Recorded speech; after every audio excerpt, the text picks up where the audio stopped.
Assalamualaikum warahmatullahi wabarakatuh. Selamat siang guys. Kenalin, Syarif di sini dan di saat yang santai ini, siang-siang hari ini kita enaknya bahas siklus hidrologi kali ya. Yaudah deh, kita coba bahas siklus hidrologi ya. Kita pesan-pesan berikut ini.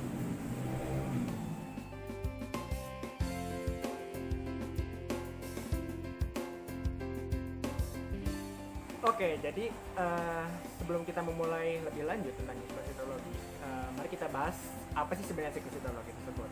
Jadi gini, siklus hidrologi adalah sebuah siklus yang menjelaskan tentang daur ulang air yang ada di bumi. Jadi kan di bumi itu air sebenarnya itu jumlahnya tetap. Yang berubah adalah wujud serta tempat air tersebut. Jadi untuk tempatnya itu sendiri ya, kan tempatnya itu antara di bumi ataupun di langit, atau kita sebut atmosfer deh.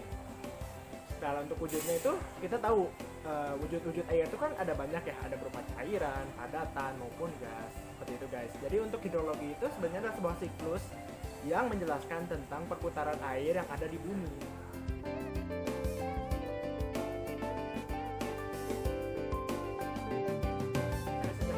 Jadi proses hidrologi itu sebenarnya cuma terdiri dari 3 proses utama guys. Yang pertama itu adalah evaporasi, yang kedua adalah kondensasi, dan yang ketiga adalah presipitasi.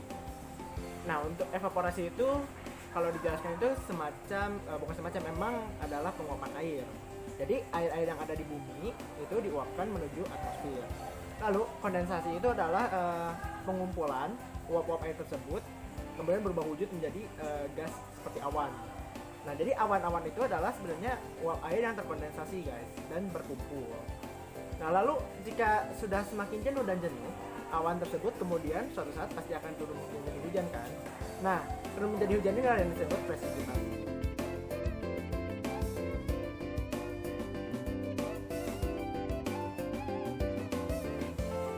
Lalu, untuk evaporasi ini sendiri, guys, terbagi menjadi dua. Yang pertama adalah evaporasi secara biasa dan yang kedua adalah secara transpirasi. Apa sih bedanya evaporasi biasa dengan transpirasi? Jadi gini, untuk evaporasi biasa itu tuh segala macam bentuk air yang ada di permukaan tanah maupun di laut atau mungkin di danau. Nah, jika dia langsung menguap ketika mendapatkan energi, itulah yang disebut dengan evaporasi biasa. Jadi air itu langsung menguap ke atmosfer tanpa melalui perantara apapun. Nah, lalu untuk transpirasi adalah penguapan air yang melalui aktivitas tanaman. Kita tahu sendiri guys, kalau tanaman itu kan dia butuh air, lalu terjadi fotosintesis dan bla bla bla.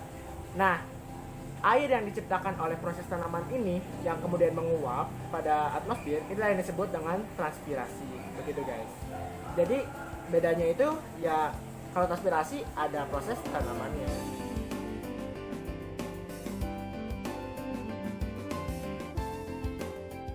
Jadi kan ceritanya air yang teruap tadi itu udah berkumpul di atmosfer nih. Nah di atmosfer ini uap-uap air yang terkumpul kemudian terkondensasi dan membentuk awan. Nah kalau awan tersebut misalnya berada di lautan ya, kita ambil contoh uap air itu diambil dari lautan, kemudian terjadi awan dan awan itu berada di atas lautan. Dan dia misalnya tidak tertiup oleh angin sampai ke daratan ya. Jadi awan itu tetap ada di atas lautan gitu guys. Kemudian jenuh. Jadi kondensasinya itu semakin meningkat, kelembabannya semakin meningkat kan. Nanti lama kelamaan jadi hujan ya guys. Nah, kalau misalnya presipitasinya terjadi di laut, itu disebut dengan siklus hidrologi singkat. Jadi uap air yang ada di laut langsung menjadi awan dan kemudian turun lagi di laut, itu adalah siklus hidrologi singkat. Lalu panjangnya ada nggak? Ada. Yang panjang itu ketika awan tertiup menuju daratan.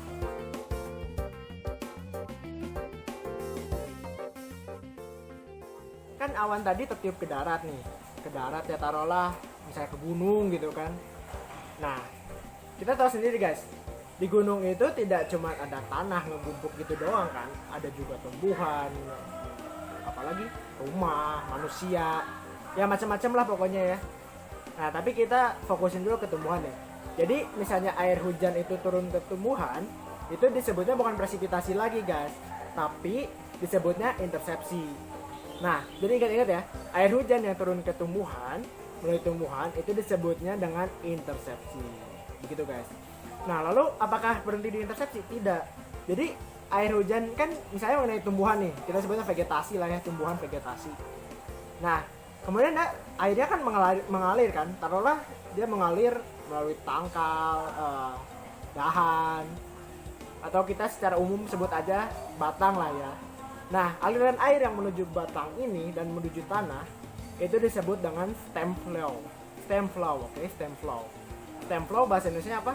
Aliran batang.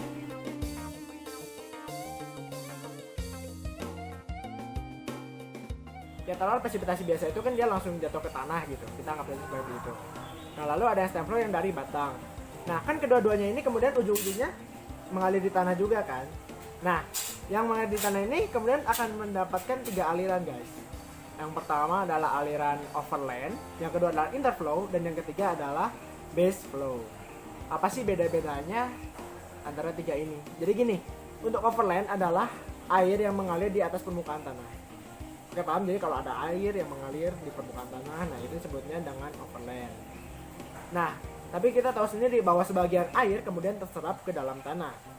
Nah, interflow adalah aliran air yang berada di permukaan tanah. Bukan di atas ya, tapi di permukaan tanah. Nah, interflow ini sebenarnya adalah sebagian air atau ya air yang mengalami infiltrasi. Apa sih infiltrasi? Infiltrasi adalah peristiwa masuknya air ke bawah permukaan, ya ke dalam permukaan melalui celah maupun ruang pori tanah. Jadi bisa dibilang kayak sebagian tuh masuk gitu guys, kesaring oleh tanah. Nah ini tuh infiltrasi ini sebenarnya terdapat macam faktor ya.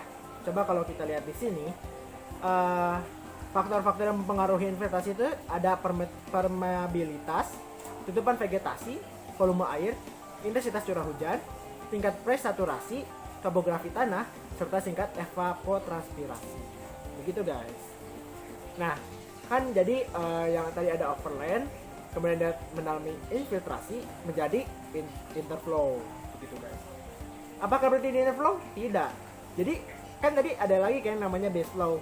Nah, base flow ini adalah air yang menyerap lebih jauh gitu dari interflow dengan proses perkolasi. Jadi perkolasi ini penyerapan air yang disebabkan oleh gravitasi serta kapiler tanah.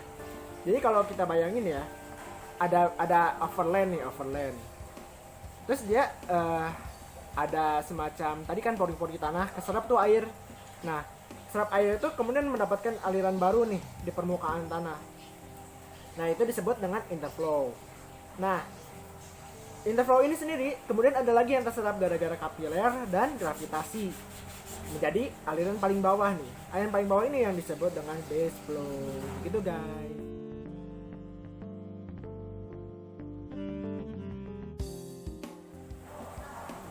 Nah, tadi kan ada 3 aliran kan, yang overland, interflow, dan base flow. Ketiga-tiganya ini pasti mengalir guys, dari dataran yang lebih tinggi menuju dataran yang lebih rendah. Bisa dibilang sih ya pasti mengalir kan, adanya gravitasi, adanya yang lain-lain lah, pokoknya kan mengalir dari gunung ke laut gitu. Nah sebagian itu tidak sampai laut guys, jadi sebagian itu ada yang berakhir menjadi suatu genangan yang kita biasa sebut danau, lalu kemudian sebagian lagi sengaja dibendung oleh manusia yang kemudian disebut waduk, dan sebagian lagi menjadi rawa. Walaupun pada akhirnya semua keseluruhan sistem ini kita bisa sebut dengan sistem DAS atau daerah aliran sungai.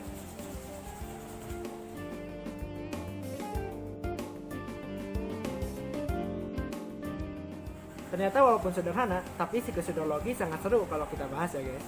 Mungkin lain kali kita bisa bahas yang lebih ramai lagi ya. Tapi untuk sekarang mungkin saatnya kita untuk berpisah dulu. See you next video. Wassalamualaikum warahmatullahi wabarakatuh.